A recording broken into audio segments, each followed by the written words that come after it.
para que el pueblo se reuniera en momentos de especial gravedad. Y este, sin duda alguna, es un momento que lo justifica. Seguramente es el momento más importante de todo este régimen que llaman, entre muchas comillas, democrático. Así pues, tenemos 1 hora y media para exponer públicamente, que es algo muy simbólico, de cara a toda la ciudadanía, a todo aquel que pase, las pruebas de que las pasadas elecciones han sido un fraude electoral.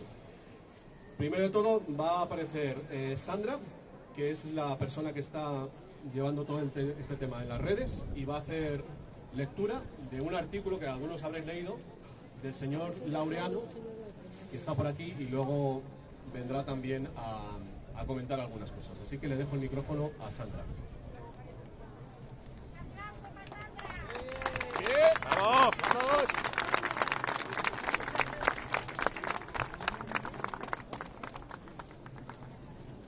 Hola, buenos días a todos. Bienvenidos a la Resistencia. Bueno, vamos a dar una lectura de las pruebas que se tienen hasta ahora de que en las últimas elecciones generales ha habido un fraude electoral flagrante, y vamos a leer hasta ahora las pruebas que se tienen de esto. Primero, las encuestas del CIS venían pronosticando desde hace muchos meses, antes de los comicios, unos resultados que coinciden exactamente con los que se produjeron el 28 de abril. Lo que permite sospechar que en realidad estaban anunciando lo que estaba prefabricado que saliera, con el fin de hacer creíbles los escandalosos resultados a favor de la izquierda y los separatistas. 2. Mientras que la mayoría de las encuestas han fallado más de la cuenta últimamente, pues en 2016 ya fallaron estrepitosamente, y también fallaron las andaluzas, en esta ocasión, curiosamente, han clavado los resultados. 3. No pasaba ni media hora del cierre, o incluso mucho antes del cierre de los colegios, cuando la inmensa mayoría de las urnas no habían empezado el recuento de los votos, ya se sabían los resultados de las elecciones, que concordaban con los pronósticos del CIS. A lo largo de toda la noche se mantuvieron en las mismas cifras, sin ninguna variación. Es un hecho gravísimo y un ataque a la transparencia del proceso electoral el decreto antihackeo que promulgó el gobierno unos días antes de los comicios, que salió en el BOE el 25 de abril, 4 días antes de las elecciones. Esto es cambiar las reglas del juego. Eso es algo gravísimo, que se cambien las reglas del juego 4 días antes de las elecciones. Esto se hizo con el fin aparente de proteger los resultados electorales de posibles ataques cibernéticos. El comité encargado de este protocolo envía las actas por vía electrónica a un servidor secreto con una IP indetectable, donde los resultados de las actas pudieran ser analizados, es decir, manipulados, antes de remitirlas al centro de datos encargado del recuento. Atención. El mecanismo adulterador más sofisticado que se conoce es el programa conocido como ICR. Esto ya es algo que se está haciendo en todo el mundo. Hay sitios en los que ya ha habido fraudes electorales, como Ecuador, en Austria hubo en el 2016, no hubo esto exactamente, pero se impugnaron las elecciones y el partido que está gobernando ahora, pues las siguientes elecciones ganó. El mecanismo adulterador más sofisticado es el programa conocido como ICR, o reconocimiento inteligente de caracteres, que consiste en que al escanear un acta para introducirla en el programa informático de recuento, sus datos son cambiados, de modo que la imagen electrónica del acta no se corresponde con la imagen física del acta, al tener resultados distintos. 6. Durante la jornada electoral se produjeron graves irregularidades en muchos colegios electorales, que siempre tenían como víctimas a los partidos de centro-derecha, especialmente a Vox. Desde los apoderados que fueron obligados a abandonar el recuento por un presidente de mesa, hasta las papeletas de la derecha tiradas por el suelo, desde un presidente de mesa que abría los sobres con un lápiz para que su huella invalidara la papeleta, hasta el asombro de los apoderados que entregaban actas a las tantas de la noche, cuando a la media hora del cierre de los colegios ya se habían dado resultados. 7. Las cifras del censo fueron manipuladas, produciéndose numerosas denuncias de personas que no aparecían registradas en él, a pesar de haber votado con normalidad en anteriores elecciones, sin que nadie les diera una explicación del error. Esto lo hemos visto todos.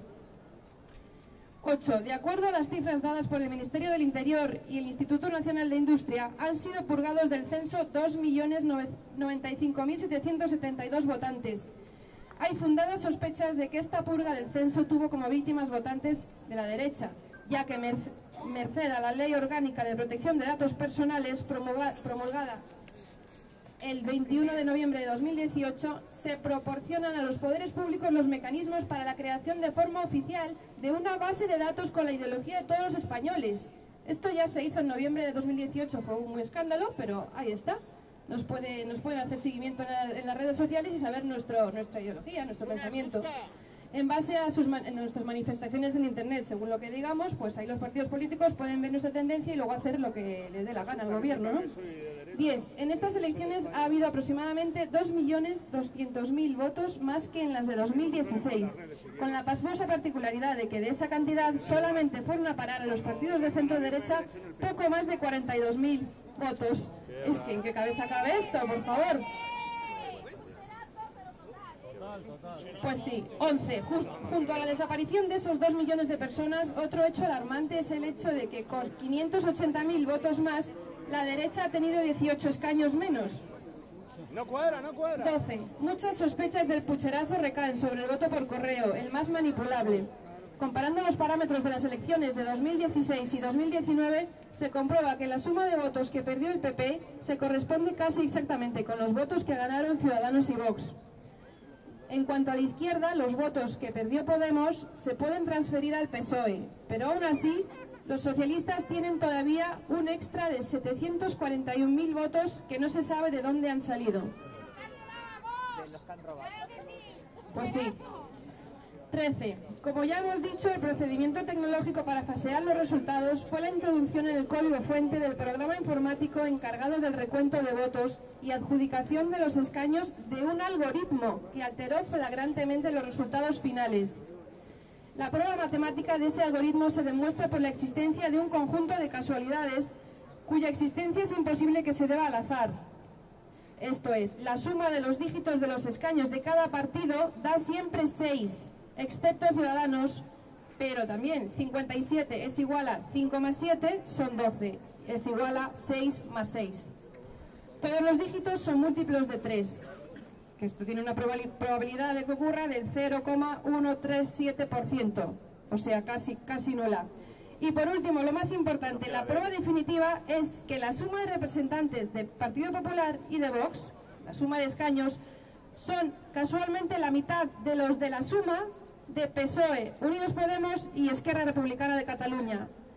Esto nos indica que la asignación de escaños fue realizada artificialmente mediante un programa informático para impedir un gobierno patriota que impida la desintegración de España, su cultura y sus valores humanos ante el empuje del globalismo. Es decir, hicieron una asignación artificial para que les diera el resultado que ellos querían. Del conjunto de todas estas evidencias se puede concluir que las elecciones del 28 de abril han sido un pucherazo que denunciamos a la vez que exigimos la repetición de las elecciones mediante unos procedimientos donde se garantice la transparencia. Escrito por el señor Laureano Benítez, grande caballero. ¡Señor!